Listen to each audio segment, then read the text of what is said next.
Hello. In this question, we have given a fan. This is our fan. And this is rotating clockwise. This is the axis which is given. The rotation of the fan is happening with constant omega. The omega throughout this motion is constant till it achieves the actually 600 RPM. So this fan achieves at 600 RPM, which is the maximum angular speed for this fan after 10 seconds. So before the 10 seconds, it is accelerating, and that too with constant omega. Now we have to calculate the time after which its angular velocity will become half of the maximum, which is the 300 RPM. We have to calculate. So we have to calculate this time. So now see, in this question, alpha is given constant. So if alpha is a constant, we can use kinematical equations. Okay, and the kinematical equations we will be interested in should have the time omega as well as the alpha, and that is the first kinematical equation. So according to that first kinematical equation, omega is equals to omega naught plus alpha t.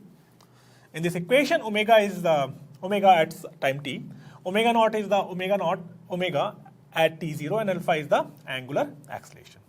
Okay, so I'll be using this equation. I'll be using this equation first at this state and then at this state separately. So let's apply the first condition in this. So if I apply the first condition in this, initial omega is 0 plus alpha, which is not known, multiplied with 10. And that will be equals to omega, which is 600 RPM. Let's convert that RPM into the radian per second. So it will be 2 pi multiplied with 600, that is a 600 R per minute. So we have to convert that into per second. So we have to multiply it by 60. So that becomes 2 pi into 600 into 60 is equals to 10 times of alpha. That is our equation 1. On this equation, we'll put the second condition. In the second condition, time is not known, but the omega is known there. So we'll put the omega first at time t. That is 2 pi multiplied with 300 multiplied with 60. That's radian per second.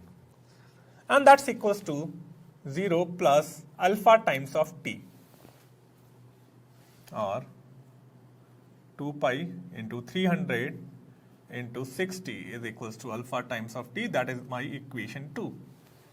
Now see, we are having two equations and we are having two unknown. Alpha is unknown and this time is also a unknown. So what we can do here, let's divide the equation 2 with equation 1, this equation. If we do that, then 2 pi into 300 into 60 will be divided by 2 pi into 600 into 60. And that is equals to alpha times of t divided by 10 times of t. 10 times of alpha, sorry. So this alpha and this alpha will get cancelled out. 2 pi and 2 pi, 60 and 60. And this 300 cancel this 2. So this 1 by 2 is equals to t by 10. So time becomes 5 seconds. So after 5 seconds, this fan will achieve the 300 RPM speed. And after that, basically, in 10 seconds, it is achieving 600 RPM. In 5 seconds, it will achieve the 300 RPM. So in this question, if you see, the main thing was this alpha. The moment we come to know that alpha is a constant, we knew what kind of equations we can use. If this alpha would have been the variable, we might have to get the equations using the differential equations. Okay. So that's how we solve these kind of questions. Thank you.